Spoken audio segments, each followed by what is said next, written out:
Hello, Yu-Gi-Oh players, and welcome to Yu-Gi-Oh! Business Casual. I'm your host, the RJB0, and today I am bringing you guys another deck workshop. It's on a deck that I never thought I would see up on the screen.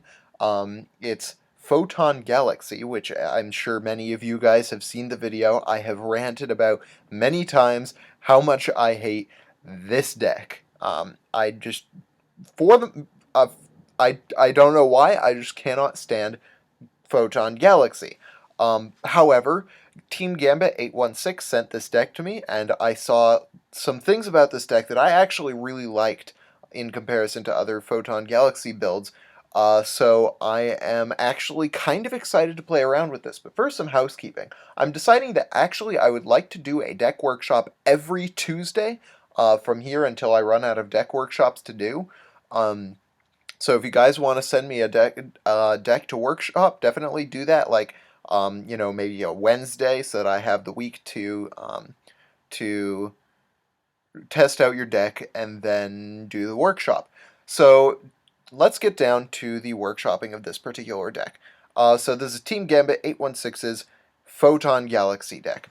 So I'll run off the deck list for you guys. We have 1 Blackluster Soldier Envoy at the beginning, 2 Dimension Wanderer, 3 Galaxy Knight, 3 Galaxy Wizard, 3 Galaxy Eyes Photon Dragon, 2 Guardian of Order, 3 Hanzos, 2 Photon Thrashers, 2 Summoner Monks, and then our spells are 1 Dark Hole, 3 Galaxy Expedition, double Galaxy Zero, Heavy Storm, Monster Reborn, Rhoda, 3 Trade-In. Then we have our trap lineup is Compulsory Evacuation Device X3. We have 2 Super Transformations, and then 2 Mirror Forces. The side deck stuff down here isn't actually side deck, it's just stuff I figure I'd like to keep there so I can pull it into the deck because they're things that I would like to see the deck have. Then we've got a pretty standard lineup for the extra deck for a Photon Galaxy deck.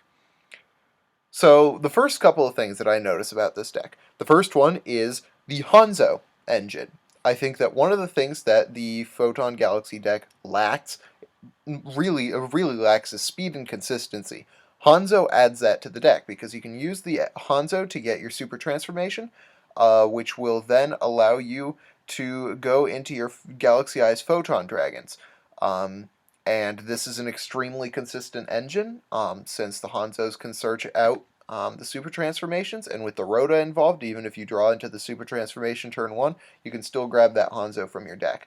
So it's a very consistent engine, it's a lot faster than it used to be, and I think the Hanzos add a lot to this deck. The next thing I noticed that I really like about this deck is the total lack of Axle Lights. I think Axle Light is one of the worst cards that a Photon deck has available to it, and that's really saying something.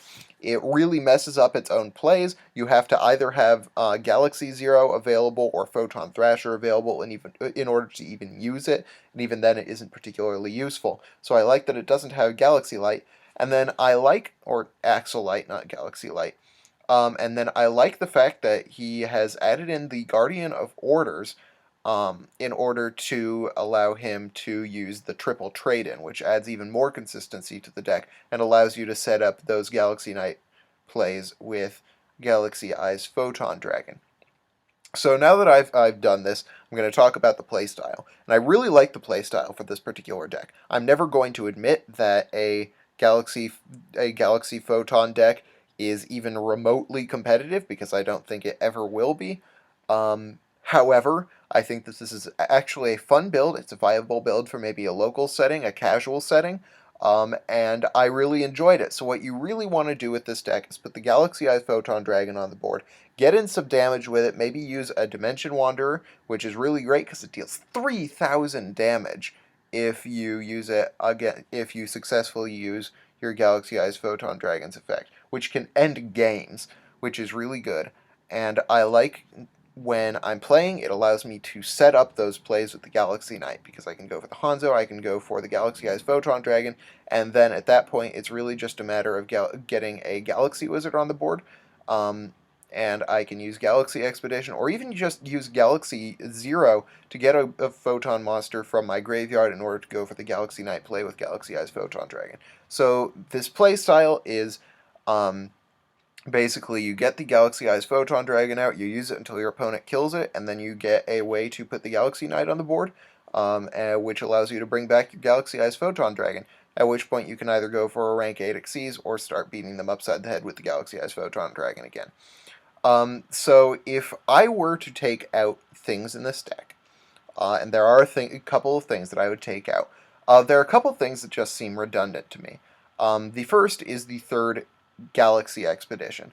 I found that this card got a little bit cloggy, and I only really found myself using it once per duel, because there were other ways of extracting my Galaxy Eyes Photon Dragon plays from my deck, and I'd rather use the Galaxy Knight's normal summon effect than try to summon it from my deck with Galaxy Expedition. So personally, instead of running 3 Galaxy Expedition, I just run the 2.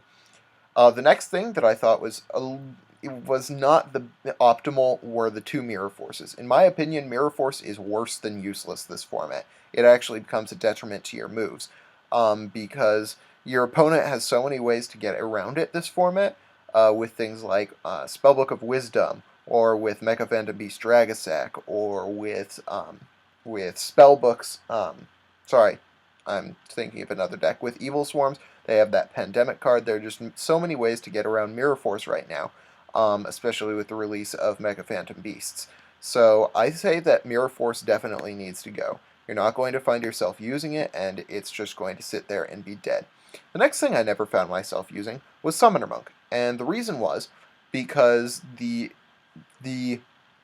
advantage of using Summoner Monk was it allowed you to get your Galaxy Wizards on the board faster. And the advantage of Galaxy Wizard is, of course, that you contribute it to add a Galaxy card from my deck to my hand, except for Galaxy Wizard, of course.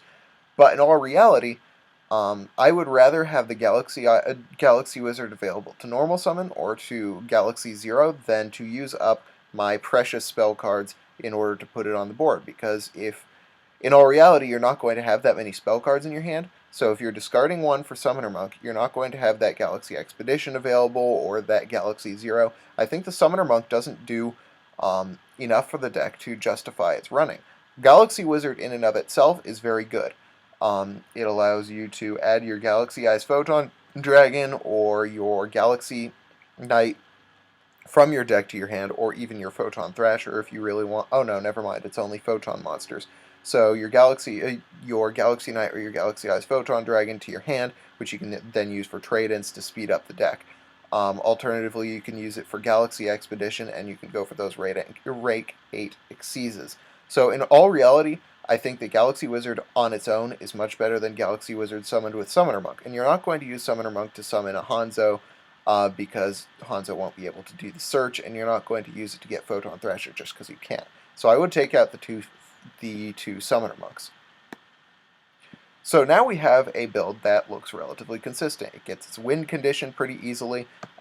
You can end games really nicely with that Dimension Wanderer, which it's nice to have 2 of. I think 3 would clog a little bit.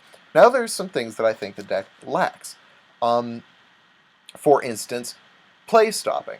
Those are things.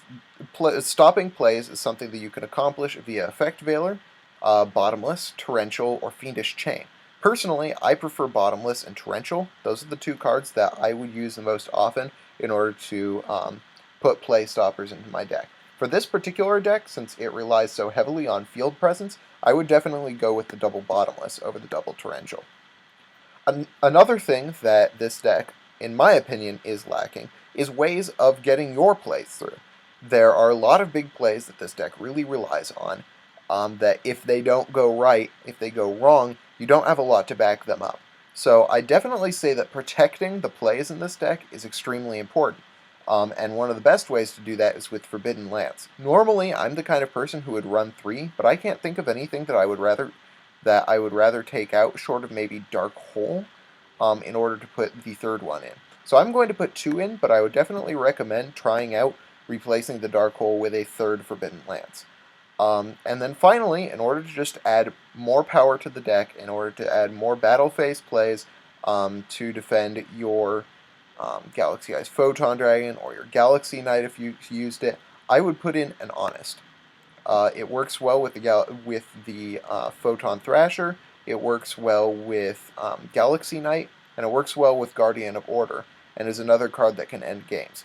Normally, I would add another Photon Thrasher to a Galaxy Photon deck, but this deck doesn't need the third Thrasher. The deck can work without it. So that is my deck workshop of Team Gambit 816's Galaxy Photon deck. I hope you guys like it. If you did, hit that thumbs up button. If you didn't, let me know why. And then put in your own feedback in the comments section below. And of course, if you want to have a deck workshop done of one of your decks, hit me with a PM with a deck list or an image from Dueling Network. And I will get back to you on that. Meanwhile, thank you guys for watching Yu-Gi-Oh! And Business Casual. I'm your host, the RJB0, and I got a jet. See you guys.